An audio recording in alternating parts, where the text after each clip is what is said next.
No, I have to get out of here. I have to get out. It was supposed to be a simple drive, 9 hours tops.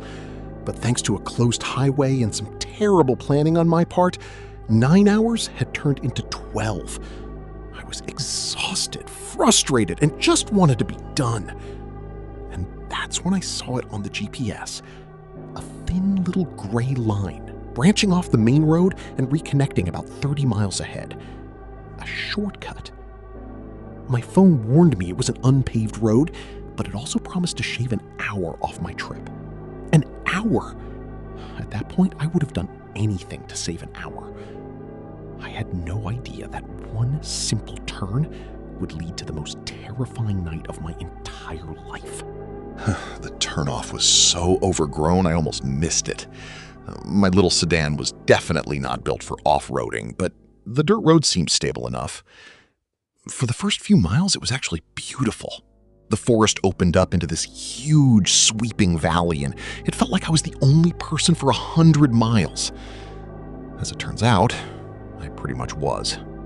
After about 20 minutes of kicking up dust, I saw the first sign of, well, what used to be civilization. A collapsed wooden sign with faded letters. I could just barely make it out. Welcome to Silus Creek. Population, 1,200. That sign had to be a century old. The road fed me right onto what must have been the main street. The skeletons of old buildings lined both sides, their windows like vacant eyes staring out at nothing. I saw a general store with a caved-in roof and a blacksmith shop whose walls were just surrendering to time. At the far end of the street stood a 2-story building with a faded sign that read, "The Prospector's Rest," a saloon. The entire town was dead silent. The only sound was the wind whistling through the broken-down buildings. I slowed the car to a crawl, completely fascinated. This place wasn't on any map I'd ever seen. After I got out, and believe me, I did a lot of research later, I learned that Silus Creek was a silver mining boomtown from back in the 1880s. For about 20 years, it was a real thriving community. But their luck just ran out. A massive fire deep in the main silver vein made the whole mine unstable and worthless. Around that same time, the new railroad chose a different route, completely cutting the town off. So people just left. They walked away and left the entire town to be reclaimed by nature. I stopped the car right in the middle of the street, just planning to take a few pictures and move on. It was eerie, but in a cool, historical kind of way. And I wasn't scared. Not yet. I got out, snapped a few photos, and breathed in the strangely clean air. It was a place frozen in time, full of stories. I just didn't realize those stories were still being told. When I got back in my car and turned the key, nothing. Just a click. I tried again. Click. And again. Click. My heart just sank. I don't know much about cars, but I knew this was bad. Of course, my phone had zero service. The sun was getting low, painting the crumbling town in these long, unsettling shadows. Suddenly, the quiet wasn't peaceful anymore. It was oppressive. That feeling of being the only person for miles went from freeing to absolutely terrifying. I was stranded. As soon as the sun went down, a deep chill set in. The temperature just plummeted. I knew I couldn't spend the whole night in my car. I needed to find real shelter. That old saloon, the Prospector's Rest, looked like the most solid building on the street. My logical brain told me it was the safest bet.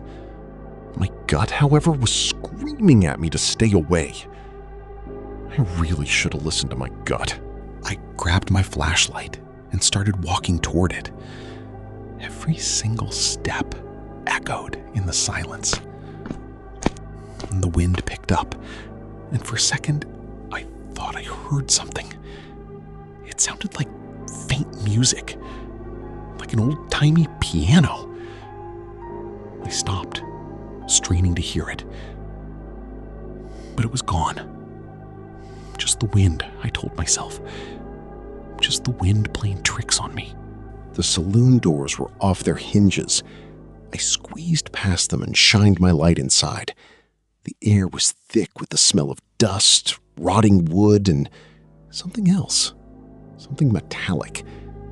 A long wooden bar ran down one wall, covered in grime. Broken tables and chairs were everywhere. In the corner, there was an old upright piano, its keys yellowed and chipped.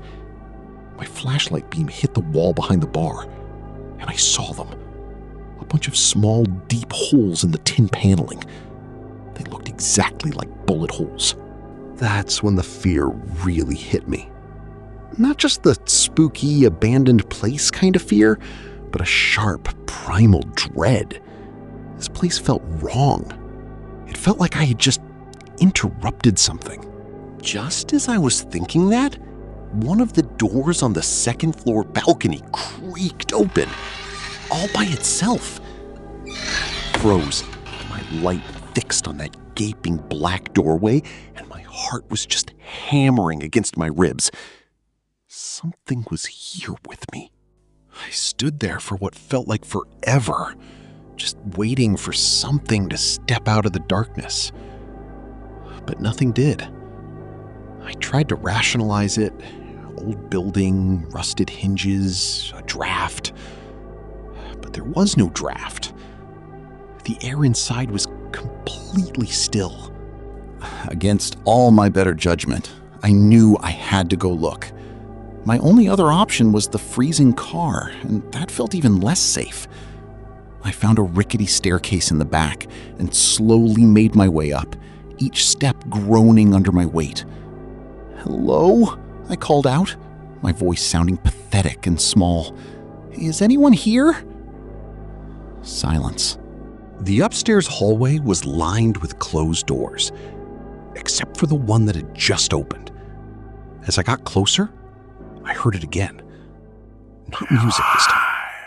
A whisper. A man's voice, low and angry, but I couldn't make out the words. It was coming from inside that room.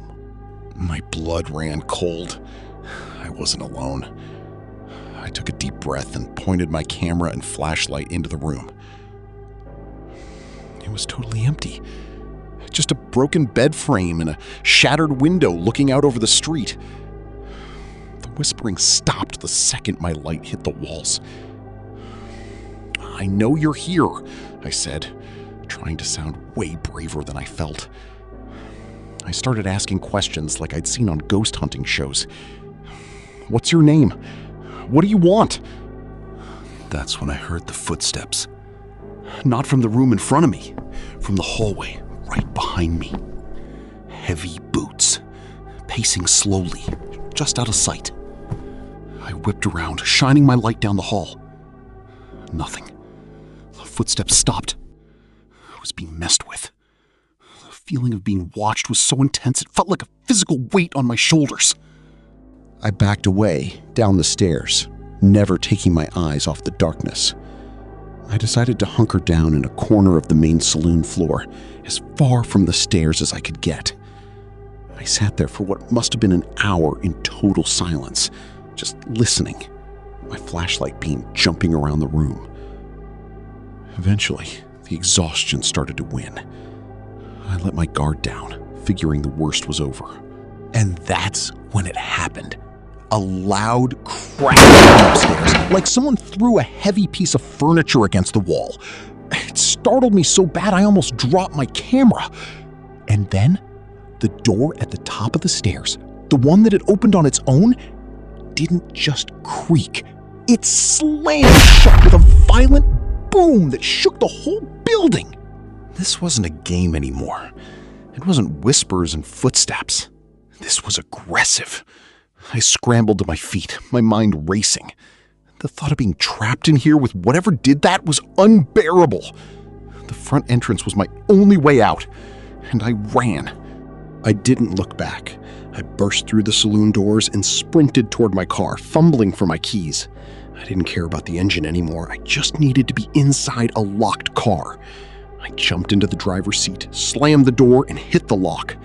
My hands were shaking so hard I could barely get the key into the ignition.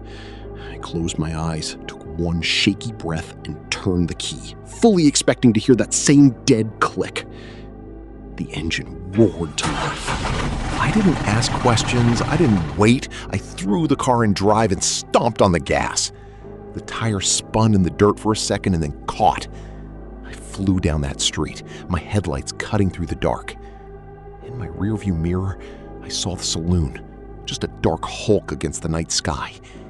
And for a split second, I swear, I saw a light flicker in one of the upstairs windows.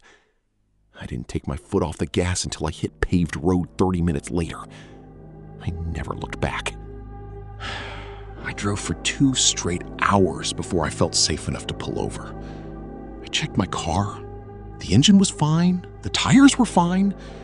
There was no logical reason why it wouldn't start, or why it suddenly did. The whisper, the footsteps, that door slam. When I researched Silus Creek, I found more than just stories of its collapse. I found local legends. Stories of miners who lost everything. One story stood out. It was about 2 prospectors, partners, until one accused the other of claim jumping. They had their final argument right there in the Prospectors' Rest saloon. It ended in a shootout at the bar. The same bar with the bullet holes in the wall. So was that what I heard? The leftover energy from that night? Was the door slamming some kind of warning to get out? Or was it all just a product of fear and isolation in a very, very creepy place? All I know is that the part of me that was there that night, that heard those footsteps right behind me in that empty hallway, it felt real. I took a shortcut to save an hour, and I found a place where time has stopped, and the past is anything but dead. So I have to ask, what do you think was going on in Silus Creek? Was it a haunting? Or was my exhausted mind just playing tricks on me? Let me know your theories in the comments.